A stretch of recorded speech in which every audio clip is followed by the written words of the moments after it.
Tayyib, bismillahirrahmanirrahim. Assalamualaikum warahmatullahi wabarakatuh. Alhamdulillah hamdan tayyiban katsiran mubarakan fih kama yuhibbu rabbuna wa yarda. Asyhadu an la ilaha illallah wahdahu la syarikalah syahadatan tunjina min adzabillah wa asyhadu anna Muhammadan abduhu wa rasuluh la nabiyya ba'da amma ba'du. Qala Allah Ta'ala fil Qur'anil Karim wa huwa asdaqul qailin ya ayyuhalladzina amanu taqullaha wa kunu ma'as shadiqin fa inna ahsanal kalami kalamullah wa khairal huda huda rasulillahi nabiyina Muhammadin sallallahu alaihi wa alihi wasallam.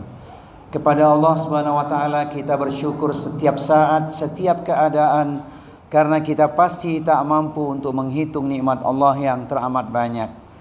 Kita awali dengan zikrullah, kalimah thayyibah, subhanallah, walhamdulillah, wala ilaha illallah, wallahu akbar, wala haula wala quwwata illa billahil aliyil azim. Inilah malam yang dinantikan, Ramadan, bulan yang kita tunggu. Saatnya menata diri dan kalbu dengan ibadah puasa. Mari kita raih ridha Allah Tuhan yang satu, agar diampuni seluruh dosa di masa yang telah lalu. Mari kita menyambut Ramadan dengan doa yang syahdu. Amin Allahumma amin. Yang saya hormati Ketua DKM Mustafa Nurul Iman beserta jajarannya, Bapak Kapolres yang saya cintai karena Allah, jemaah sekalian, apa kabar semuanya? Baik. Karena ini kultum harus saya padatkan. Yang penting ada yang diingat untuk diamalkan insyaallah. Permulaan itu sangat penting. Sebab kalau dari awal niatnya sudah lurus karena Allah, urusannya mudah. Maka begitu dipastikan oleh sidang isbat kita berpuasa, berarti hilal sudah terlihat. Jangan lupa sebuah doa yang akan mengantarkan kita pada suksesnya puasa Ramadan yang akan kita jalani ini. Supaya kita bersemangat, mari fokus kita baca doa ini ya sama-sama. Allahumma ahillahu alaina bil yumni wal imani was salamati wal islami Rabbi wa rabbuka Allah. Ya Allah, perjalankanlah bulan ini kepada kami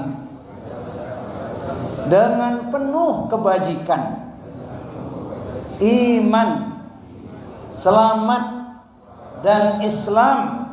Rabbku dan Rabbmu adalah Allah. Kita berharap dengan asbab doa ini ketika dipastikan lihat hilal, maka puasa kita insya Allah sukses atau najih.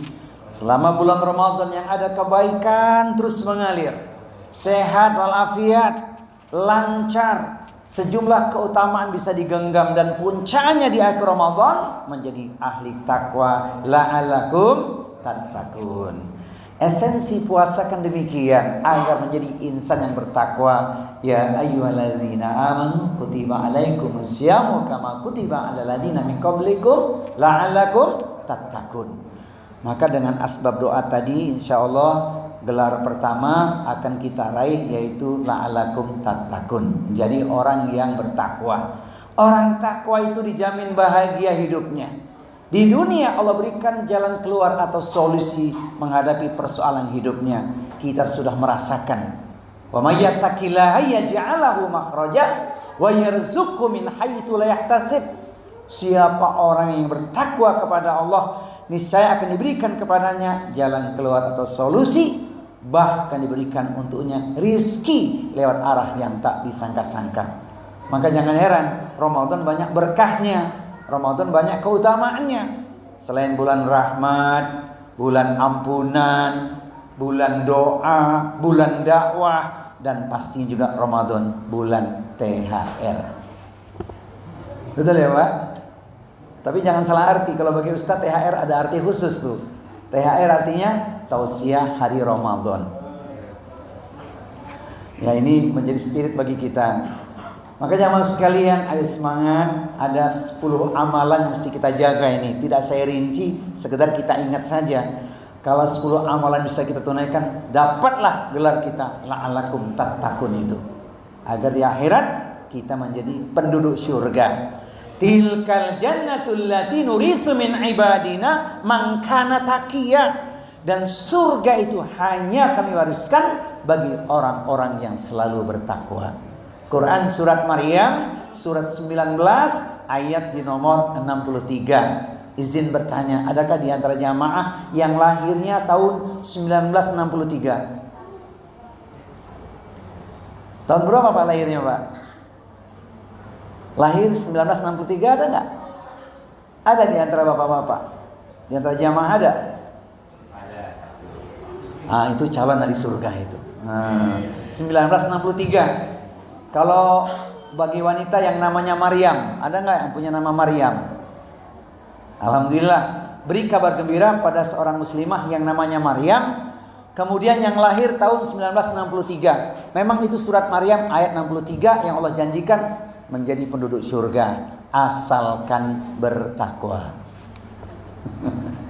Jadi siapapun kalau bertakwa, kapanpun lahirnya, insya Allah dia menjadi ahli surga. Ya mas sekalian, memang 10 amalan yang berikut ini perlu perjuangan dan pengorbanan. Sekedar kita ingat saja ya, kalau kita rinci, sebenarnya waktunya di Tarhib Ramadan. Sudah saya upload di channel YouTube saya. Yang belum subscribe jangan lupa Anwar Zufri, subscribe channelnya. Terima kasih Pak Kapolres ya. Pertama puasa, ini rinciannya panjang puasa, nahan lapar, dahaga dan syahwatnya, panca indera. Yang kedua, pastikan kita sholat tahajud atau sholat tarawih. Dua-duanya boleh banget tuh. Malam hari ini malam yang perdana di tempat kita, alhamdulillah. Tapi saudara kita di Saudi Arabia kemarin, kalau hari ini saudara kita yang sudah melakukan sama dengan yang mereka lakukan, maafi muskilah. Insya Allah lebarannya bareng. Muhammadiyah puasa 30 hari, pemerintah kita mungkin ikut 29 ya, lebarannya sama, 1 Syawal juga. Harinya sama insya Allah, karena puasanya 29 hari. Yang ketiga, pastikan makan sahur. Jangan gak makan sahur. Makan sahur itu barokah. Inna fi sahuri barokah. Makan sahur jangan jam 2. Akhirkan sahurnya. Karena waktu mengakhirkan sahur itu waktu yang luar biasa mustajabah. Allah turun ke langit dunia, mengabulkan doa hambanya. Yang minta ampunan dosanya diampuni. Yang punya persoalan Allah berikan solusi. Yang punya hajat kebutuhan Allah kabulkan permohonannya. Jadi akhirkan sahur, jangan di awal sahur. Kemudian yang keempat, tilawah Al-Quran. Berusaha di bulan Ramadan sebanyak-banyaknya baca Al-Quran. Saya yakin sudah mulai sejak bulan Rajab. Jadi kalau Ramadan nanti bisa khatam, alhamdulillah. Walaupun target bukan khatam, tapi makin dekat, makin cinta dengan Al-Quran. Satu saja ayat ini menginspirasi kita agar kita makin dekat dengan Al-Quran.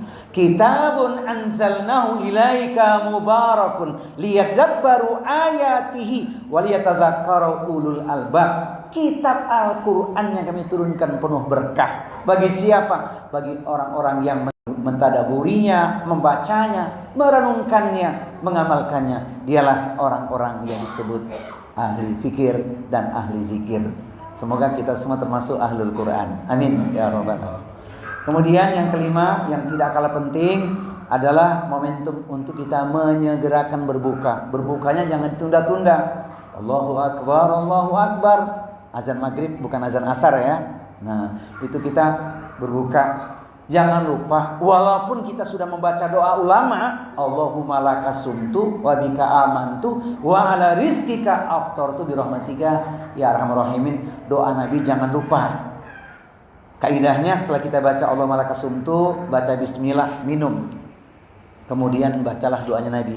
Zahabat dhama'u wa batallatil uruqu wa thabatal ajru insyaallah. Telah hilang rasa haus, telah basah urat-urat, dan semoga pahalanya ditetapkan oleh Allah. Sebab kita tak punya jaminan puasa sepanjang hari tidak melakukan kekurangan atau kekhilafan. Maka berharap puasa tetap diterima oleh Allah. Ini yang kelima. Yang keenam, Tentunya menyegerakan berbuka itu disertai dengan langkah berikutnya, yaitu yang keenam, lakukanlah kesempatan untuk menjamu orang yang berbuka puasa. Jadi kalau kita bisa menjamu orang berbuka puasa ini luar biasa. Pahalanya seperti orang yang berbuka tersebut. Jamulah orang soleh, orang takwa. Dengan catatan kita tetap berpuasa, bukan cuma memberi makan orang yang berbuka puasa. Kan ada kesempatan emas. Lakukan, kita berbagi untuk berbuka bersama. Kemudian yang ketujuh adalah sedekah. Sedekah itu dibagi 3 perkara. Skala khusus namanya zakat yang 2,5% yang kita keluarkan dari finansial yang kita miliki. Ibu-ibu yang punya emas 86 gram, pastikan setelah setahun itu nisab haul yang tercapai, keluarkan zakatnya 2,5%. Kalau uang berapa? Sama 86 juta ke atas. Skala menengah adalah infak. Apapun bisa kita infakkan sepanjang halalan thayyiban. Dan yang ketiga adalah skala luas sodakoh. Sodakoh bentuknya apapun. Menolong orang, tutur kata. Bahkan yang paling sederhana, senyum. Senyum pada saudaramu itu sodakoh itu. Ini yang ketujuh. Yang kedelapan, jangan lupa memang kita punya momen khusus, yaitu mengisi dengan iktikaf 10 malam terakhir. Nabi mengencangkan ikatan pinggangnya atau ikatan sarungnya, fokus beribadah untuk banyak bermunajat pada Allah. Ini yang ke-8. Yang ke-9, jangan lupa kita menjemput malam Lailatul Qadar.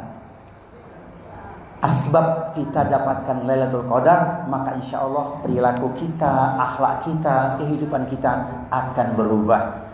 Maka benar, setiap ibadah yang dilakukan dengan benar pasti memberikan pengaruh yang signifikan terhadap perbaikan akhlak atau moral seseorang.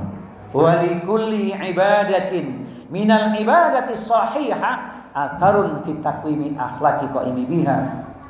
Setiap ibadah yang dilakukan dengan baik, akhlaknya akan mulia. Maka pasca Ramadan lebih taat, lebih solih, lebih santun, lebih dermawan, dan menjadi inspirasi bagi kebaikan orang lain, insya Allah. Dan yang terakhir, yang tidak kalah penting, saya mendoakan jamaah sekalian, Allah berikan luas rezeki. Amalan ke-10 adalah umroh di bulan Ramadan. Al-umroh fi Ramadan kahajjatan ma'i. Umroh di bulan Ramadan seperti berhaji bersamaku. Semoga Allah mudahkan kita mengamalkan 10 amalan di bulan Ramadan ini. Menutup tausiah ini jamaah sekalian, saya perlu menyampaikan inspirasi. Harus kita yakini tidak boleh salah makna. Nabi mengatakan, "Idza jaa Ramadhanu futihat abwabul jannati wa ghuliqat abwabun nari wa sufidati syayatin." Ketika Ramadan tiba, pintu surga dibuka, pintu neraka ditutup, dan setan-setan pun dibelenggu. Jangan salah memaknai. Kalau ada yang tanya, apa benar bulan Ramadan pintu surga katanya dibuka, pintu neraka ditutup, setan dibelenggu? Tapi dekat lebaran maksiat makin merajalela, kriminalitas meningkat. Jamaah sekalian, jawabannya sederhana. Bukan secara hakiki setan dibelenggu, tapi secara maknawi, yaitu gerak setan dibatasi dengan iman. Maka puasa hanya diperintahkan untuk orang yang beriman. Yang tak puasa berarti dia kurang iman, boleh jadi lemah iman, bahkan mungkin tidak punya iman. Siapa yang tidak tertarik dengan bulan Ramadan yang luar biasa ini? Dosa kita setinggi gunung sedalam lautan, tapi asbab puasa kita dibersihkan. Man shoma Ramadhana imanan wa ihtisaban ghufira lahu ma taqaddama min dambi. Siapa yang berpuasa dengan landasan iman, mengharapkan keridhaan Allah Subhanahu wa taala, maka niscaya dosanya di masa lalu akan Allah ampuni. Siapa yang tidak ingin mendapatkan ampunan? Satu, kaidah caranya, puasa bukan menahan lapar dahaga saja, tapi hati-hatilah bertutur kata. Man lam yada qaula zuri wal amala bihi falaisa lillahi hajatun fi yada ta'amahu wa syarabahu. Siapa yang hanya puasa tidak mampu menahan lidahnya dari caci maki, ujaran kebencian, ucapan mengandung kezaliman, dusta, fitnah dan sejenisnya, maka tidaklah Allah menerima puasa seorang hamba kecuali dia hanya dapat lapar dan dahaga saja. Jangan sampai air mata kita air mata kerugian, tapi air mata kemenangan di akhir Ramadan menjadi ahli takwa insya Allah. Semoga bermanfaat walaupun ringkas. Mudah-mudahan cukup untuk sebagai bahasan kita ulas. Ya mas sekalian, jika pisau lukai jari, banyak obat penghilang nyeri. Namun jika lidah lukai hati, hendak kemana obat dicari. Sampai jumpa di kultum Ramadan yang kedua nanti insya Allah. Subhanakallahumma wa bihamdika asyhadu an la ilaha illa anta astaghfiruka wa atubu ilaik. Wa akhiru da'wana alhamdulillahirabbil alamin. Mohon maaf lahir dan batin. Marhaban ya Ramadan, bulan berkah, penuh cinta, penuh kesucian. Mari kita sukseskan dengan amal yang terindah. Wassalamualaikum warahmatullahi wabarakatuh.